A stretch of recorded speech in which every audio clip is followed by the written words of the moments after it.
আমরা আশা করেছিলাম যে সিবিআই অন্তত একটা পজিটিভ ভূমিকা দেখাবে, কিন্তু সিবিআইয়ের ভূমিকা অত্যন্ত হতাশাজনক। সিবিআই রাজ্যের উপরে, রাজ্য সিবিআইয়ের উপর ঠেলছে। এই যে ব্যাপারটা যেটা তৈরি হচ্ছে, যেন মনে হচ্ছে এরা একটা মিউজিক্যাল চেয়ার খেলছে, মানে রাজ্য পুলিশেরও স্টেটেরও এই সিবিআইয়ের উপর চাপাচ্ছে, সিবিআই রাজ্যের উপরে চাপাচ্ছে। পুলিশের মেরুদণ্ডটা নেই, পুলিশকে শাসক দল থেকে বিভিন্ন নেতারা যা বলছে তাই করছে। সেটিং যে শুধু এক পক্ষে সেটিং হয়েছে সেটা কিন্তু নয়, সেটিং বিভিন্ন পক্ষে হয়েছে। যেখানে দাঁড়িয়ে আরজিকরের মতন ঘটনা, যেখানে এতটা গুরুত্বপূর্ণ ঘটনা, সেখানে বারে বারে বলা হচ্ছে যে সেটিং তত্ত্ব। এই সেটিং তত্ত্বে কি বিশ্বাস করেন? দেখুন, এখন ব্যাপারটা হচ্ছে যে আগের দিনে যে ঘটনা হয়েছে, যেটা জামিন পেয়ে গেছে, এটা নিয়ে একটা হতাশা তো আছেই মানুষের ভেতরে।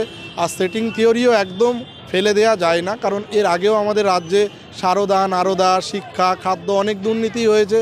কিন্তু দেখা যায় যে ওই রাজ্য সিবিআইয়ের উপরে, সিবিআই রাজ্যের উপরে এই ঠেলাঠেলি চলে, এই দ্বৈরথটা দীর্ঘদিন ধরে চলছে। এবং সেই কারণের জন্যই একটা সেটিংয়ের থিওরি উঠে আসছে, সেটাকে একদম ফেলে দেওয়া সম্ভব নয়। কারণ এই ধরনের যে ঘটনাটা ঘটেছে, আমরা আশা করেছিলাম যে সিবিআই অন্তত একটা পজিটিভ ভূমিকা দেখাবে, কিন্তু সিবিআইয়ের ভূমিকা অত্যন্ত হতাশাজনক। হ্যাঁ, সিবিআই কিছু করেনি এটা আমি বলবো না। টালা থানার ওসি এবং সন্দীপ ঘোষকে অ্যারেস্ট করেছিল 3 মাস আগে। একাধিকবার কোর্টে বলেছে যে এখানে বৃহত্তর ষড়যন্ত্র হয়েছে। ষড়যন্ত্রে সন্দীপ ঘোষ বা এই টালা থানার ওসির কী ভূমিকা আমরা খতিয়ে দেখছি, সেটা বলার পরে 3 মাস শেষে তাদের এগেনস্টে কোনো যে চার্জশিট দিল না এবং তারা জামিন পেয়ে গেল। এটা থেকে তো মনেই হলো যে এক প্রকার এটা ইন্টেনশনালি সিবিআই করলো, এটা সবার মনের ভিতরেই বিশ্বাস তৈরি হয়েছে। কিন্তু যে সিপি বা ডিসি নর্থ, তাকে আজ পর্যন্ত কোনোদিন মানে সিবিআই ডেকেছে কিনা আমি অন্তত জানি না। আপনাদের মিডিয়া যদি জেনে থাকে সেটাও আমি কোনোদিন অন্তত টিভিতে বা নিউজ চ্যানেলে দেখিনি। এইটা নিয়ে আমাদের প্রশ্ন। এবং দেখুন, সঞ্জয় রায় যেদিন চিৎকার করে এই ব্যাংশাল কোর্টের এখানেই বলল, তখন কিন্তু তারপর থেকে তাকে ভার্চুয়াল শুনানিতে হাজির করানো হচ্ছে বা পুলিশ টিন বাজাচ্ছে, কিন্তু সিবিআই সেখানে কোনো অবজেকশন করছে না। সিবিআইয়ের অব্লিগেশনটা কোথায়? এবং দেখুন, যখন সুপ্রিম কোর্টে এর আগে হিয়ারিং হয়েছিল, সেই হিয়ারিংয়ের সময় সিসিটিভি নিয়ে একটা কথা উঠলো। তখন কপিল সিব্বাল বলছেন যে সিসিটিভি পুরো দিয়ে দেওয়া হয়ে গেছে, হ্যান্ডওভার করা হয়েছে। তুষার মেহতা, যিনি আইনজীবী ছিলেন সিবিআইয়ের, তিনি বলছেন না, সবটা দেওয়া হয়নি, 27 মিনিট বেরম কিছু একটা বলেছিল। তো তখন এরা সিবিআই রাজ্যের উপরে, রাজ্য সিবিআইয়ের উপর ঠেলছে। আবার এই লাস্ট যে হিয়ারিং হলো, সেখানে বলা হচ্ছে যে সন্দীপ ঘোষের যেহেতু একটা পদস্থ কর্তা ছিলেন, সরকারি চাকরিজীবী, তো তার এগেনস্টে চার্জ ফ্রেম করতে গেলে আমাদের স্বাস্থ্য ভবন বা রাজ্যের পারমিশন লাগে। আমরা পারমিশন চেয়েছিলাম, কিন্তু রাজ্য দেয়নি। সেখানে কপিল সিব্বাল বললেন যে না, এরকম কোনো কিছু আসেনি। এখন তুষার মেহতা আবার বললেন যে আপনি চান, ভালো করে পেয়ে যাবেন। কিন্তু প্রশ্নটা হচ্ছে যে রাজ্য, মানে যদি দেখা যাচ্ছে যে আমি ধরে নিলাম তুষার মেহতা সেখানে দিয়েছেন, তাহলে তার একটা রিসিপ্ট থাকবে, সেই রিসিপ্টও দেখায়নি। আবার কপিল সিব্বালও সেইভাবে কিছু বললেন না। আবার যিনি নির্যাতিতার ফ্যামিলির আইনজীবী ছিল বৃন্দা গ্রোভার, তিনিও কিন্তু এটা নিয়ে প্রশ্ন করলেন না যে আপনারা দুজনের দিকে ঠেলাঠেলি করছেন কেন, কে সত্যি বলছেন ঠিক করুন। আপনি যদি রাজ্যের কাছে সত্যিই চান, তার কোনো প্রতিলিপি বা রিসিপ্ট কিছু আছে কিনা দেখান। এই যে ব্যাপারটা যেটা তৈরি হচ্ছে, যেন মনে হচ্ছে এরা একটা মিউজিক্যাল চেয়ার খেলছে, মানে রাজ্য পুলিশেরও স্টেটেরও এই সিবিআইয়ের উপর চাপাচ্ছে, সিবিআই রাজ্যের উপরে চাপাচ্ছে। এই যে জিনিসগুলো দেখে যেন মনে হচ্ছে যে এদের ভিতরে কোনো একটা কোনো কি সত্যিই সেটিং আছে। এবং এই সেটিংয়ের থিওরি কিন্তু অবিশ্বাস করা যায় না। তার কারণ এর আগে রাজ্যে যতগুলো কেস হয়েছে, সেখানেও দেখা যাচ্ছে যে কোনো কেসই সারদা হোক, নারদা হোক, শিক্ষা, খাদ্য, কোনোটাই কিন্তু একটা কনক্লুশনে পৌঁছায় না। এবার দেখুন, সেইগুলো বলতে পারেন যে ফিনান্সিয়াল ইরেগুলারিটিস, একাধিক ব্যক্তিত্ব জড়িত, হাই প্রোফাইল কেস। কিন্তু নারদা সারদা সেই কবে হয়েছে, প্রায় 10 সাল হয়ে গেল। আর এটা তো একটা রেপ অ্যান্ড মার্ডার কেস, এইটা তো 10 সাল 20 সাল চলার মতো কেস নয়। অন্তত এর আগে যতগুলো রেপ অ্যান্ড মার্ডার হয়েছে এরকম দেখা যায়নি। বা রিসেন্ট যে জয়নগরের কেস, সেখানেও তো দেখা গেলো খুব কম টাইমে রাজ্যের পুলিশ চার্জশিট দিয়ে দিল।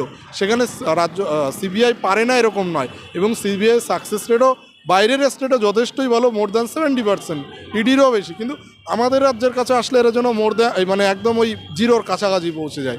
এই জন্য সিবিআইয়ের উপরে মানুষ কারণ রাজ্য পুলিশে ভরসা রাখতেই পারে না পশ্চিমবঙ্গের মানুষ। আর সিবিআইয়ের উপরে যেটুকু ভরসা রাখে, সিবিআই লাস্ট পর্যন্ত গিয়ে কনক্লুশন টানতে পারে না। এইটা নিয়ে সবথেকে বড় সমস্যা। কিন্তু রাজ্য পুলিশের তো ফারাক্কার বা কুলতলি যে দুটি রেপ কেস ছিল, সেগুলি তো রাজ্য পুলিশই সলভ। না, রাজ্য পুলিশ পারে না এটা আমরা কখনো বলিনি। দেখুন, রাজ্য পুলিশে চালায় কে? সবই তো আইপিএস অফিসার সুপিরিয়র যারা, সেটা সিবিআইও তাই। তো ট্রেনিং তো আর এরকম নয় যে রাজ্য পুলিশের একরকম ট্রেনিং, ওদের আর একরকম ট্রেনিং। ব্যাপারটা হচ্ছে যে পুলিশের মেরুদণ্ডটা নেই। পুলিশকে শাসক দল থেকে বিভিন্ন নেতারা যা বলছে তাই করছে।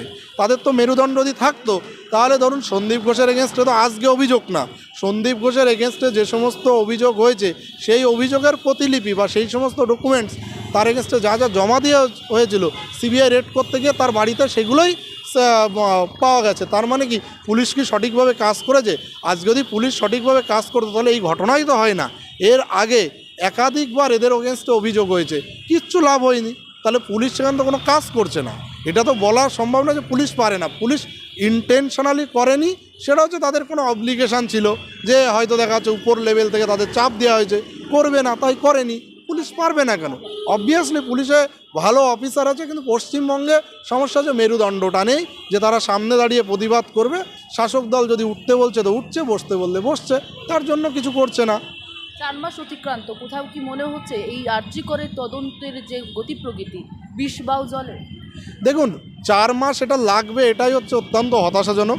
কিন্তু একটা জিনিস কি, প্রমাণ লোপাটের অভিযোগ যেহেতু সিবিআই এনেছিল সেক্ষেত্রে 4 মাস লাগতে পারে।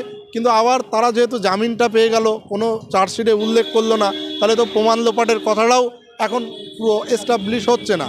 এবার সিবিআই যে মানে কী কারণে কেন হয়েছে এগুলো কখনোই তো আপনাদের সামনে প্রেস ব্রিফ করে বলছেও না, আমরা জানতেও পারছি না। কিন্তু এটা ঠিক কথা যে এই তদন্তটা বিশালভাবে প্রভাবিত হয়েছে। কোথা থেকে প্রভাবিত হয়েছে? সেটা রাজ্য পুলিশের তরফ থেকে, সেটা সিবিআইয়ের দিক থেকে, সেটা আমি বলবো তিলোত্তমার বাড়ির আইনজীবীর পক্ষ থেকেও কিছু না কিছু হয়েছে। কারণ একাধিক সুযোগ ছিল সুপ্রিম কোর্টে বলার, তিনি সেই কথাগুলো বলেননি। কেন বলেননি আমি জানি না। তবে আমার যেটা মনে হয়, সেটিং যে শুধু এক পক্ষে সেটিং হয়েছে সেটা কিন্তু নয়, সেটিং বিভিন্ন পক্ষে হয়েছে। সেই সেটিংটা যে কত জায়গায় হয়েছে, কারণ যেহেতু হাই প্রোফাইল কেস, কিছু প্রভাবশালী ব্যক্তিত্ব জড়িত, শুধুমাত্র সেন্ট্রাল রাজ্য সেটিং হয়েছে এটা আমি বিশ্বাস করি না। আরও অনেক জায়গায় সেটিং হয়েছে বলে আমার অন্তত ধারণা। বাংলা হান্টের আরও খবর দেখতে নজর রাখুন। বাংলা খবর মানেই বাংলা হান্ট।